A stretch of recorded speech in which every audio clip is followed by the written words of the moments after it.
Hello everyone, All in One Bite channel presents ನಿಪ್ಪಟ್ಟು.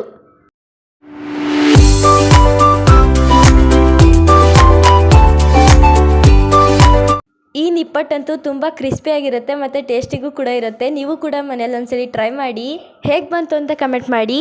ಈ recipe ನೋಡೋಕ್ಕಿಂತ ಮುಂಚೆ ಯಾರು ನಮ್ಮ ಚಾನಲ್ನ ಸಬ್ಸ್ಕ್ರೈಬ್ ಮಾಡ್ಕೊಂಡಿಲ್ಲ ಈಗಲೇ ಸಬ್ಸ್ಕ್ರೈಬ್ ಮಾಡ್ಕೊಳ್ಳಿ, ಲೈಕ್ ಮಾಡಿ, ಶೇರ್ ಮಾಡಿ, ಕಮೆಂಟ್ ಮಾಡಿ ಅಂತ ಹೇಳ್ತಾ, ಮತ್ತು ನಿಮಗೆ ಯಾವ ಸ್ನ್ಯಾಕ್ಸ್ ಇಷ್ಟ ಅಂತ ಕಮೆಂಟ್ ಮಾಡಿ, ಅದನ್ನು ಖಂಡಿತವಾಗ್ಲೂ ಮಾಡ್ತೀವಿ ಅಂತ ಹೇಳ್ತಾ ಬನ್ನಿ ಈಗ ಈ ಕ್ರಿಸ್ಪಿ ಆ್ಯಂಡ್ ಟೇಸ್ಟಿಯಾದಂಥ ನಿಪ್ಪಟ್ಟನ್ನ ಹೇಗೆ ಮಾಡೋದು ಅಂತ ನೋಡೋಣ.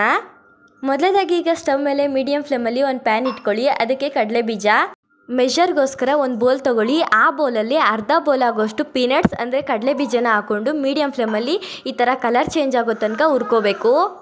ನೋಡಿ, ಈ ಥರ ಮೀಡಿಯಮ್ ಫ್ಲೇಮಲ್ಲಿ ಗೋಲ್ಡನ್ ಕಲರ್ ಆಗೋವರೆಗೂ ನೀಟಾಗಿ ಫ್ರೈ ಮಾಡ್ಕೊಳ್ಳಿ. ನೋಡಿ, ಈ ಥರ ಚೇಂಜ್ ಆದಮೇಲೆ ತಟ್ಕೊಂಬಿಡಿ. ಕಡಲೆ ಬೀಜದ ಮೇಲೆ ಏನು ಸಿಪ್ಪೆ ಇರುತ್ತೆ ಅಲ್ವಾ, ಆ ಸಿಪ್ಪೆನ ಸ್ವಲ್ಪ ತಕ್ಕೊಂಡು ಒಂದು ಮಿಕ್ಸಿ ಜಾರ್ಗೆ ಹಾಕೊಳ್ಳಿ. ಅದಕ್ಕೆ ಹುರ್ಗಡ್ಲೆ ಕಡಲೆ ಬೀಜ ಎಷ್ಟು ತೊಗೊಂಡಿದ್ವೋ ಅಷ್ಟೇ ಕ್ವಾಂಟಿಟಿಯಲ್ಲೂ ಕೂಡ ಹುರ್ಗಡ್ಲೆನ ತಗೊಳ್ಳಿ. ಅಂದರೆ ಅರ್ಧ ಬೋಲಷ್ಟು. ಇವೆರಡನ್ನೂ ಕೂಡ ಸ್ವಲ್ಪ ತರ್ತರಿಯಾಗಿ ಗ್ರೈಂಡ್ ಮಾಡ್ಕೋಬೇಕಾಗತ್ತೆ.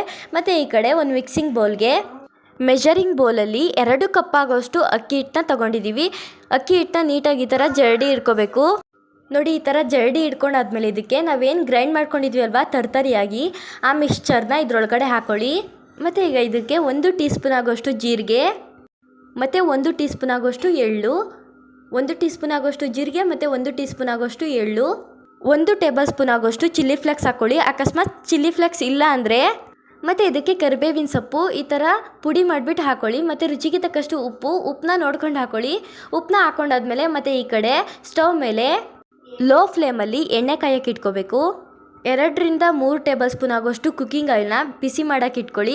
ಮತ್ತು ಈ ಕಡೆ ನಾವೇನೆಲ್ಲ ಹಾಕ್ಕೊಂಡಿದ್ವಿ ಅಲ್ವಾ, ಆ ಮಿಕ್ಸ್ಚರ್ನೆಲ್ಲ ಮಿಕ್ಸ್ ಮಾಡ್ಕೊಳ್ಳಿ ನೀಟಾಗಿ. ಡ್ರೈ ಮಿಕ್ಸ್ ಮಾಡ್ಕೊಂಡಾದ್ಮೇಲೆ ನೋಡಿ, ಈ ಥರ ಎಣ್ಣೆ ಕಾದಿದೆ. ಈಗ ನೋಡಿ, ಈ ಥರ ಎಣ್ಣೆ ಕಾದಾದ್ಮೇಲೆ ನಾವೇನು ಡ್ರೈ ಮಿಕ್ಸ್ ಮಾಡ್ಕೊಂಡಿದ್ವಿ ಅಲ್ವಾ, ಆ ಮಿಕ್ಸ್ಚರ್ಗೆ ಈ ಎಣ್ಣೆನ ಹಾಕ್ಕೋಬೇಕು. ಎಣ್ಣೆ ಹಾಕ್ಕೊಂಡಾದ್ಮೇಲೆ ಇದನ್ನು ಕೂಡ ನೀಟಾಗಿ ಈ ಥರ ಮಿಕ್ಸ್ ಮಾಡ್ಕೊಳ್ಳಿ. ಸ್ಪೂನ್ನ ಯೂಸ್ ಮಾಡಿ, ಯಾಕಂದರೆ ಅದು ಎಣ್ಣೆ ಸುಡ್ತಾ ಇರುತ್ತೆ, ಅದಕ್ಕೋಸ್ಕರ.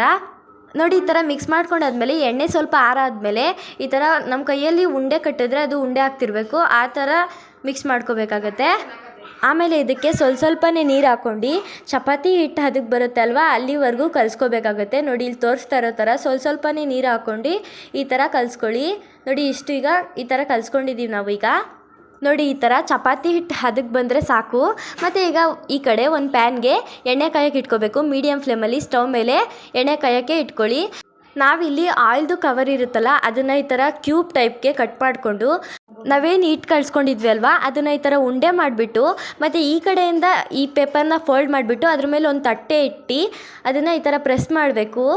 ಜಾಸ್ತಿ ತೆಳ್ಳಗೆ ಮಾಡೋಕ್ಕೆ ಹೋಗಬೇಡಿ. ಈ ಥರನೇ ಹಿಟ್ಟನ್ನೆಲ್ಲ ಮಾಡ್ಕೋಬೇಕಾಗತ್ತೆ.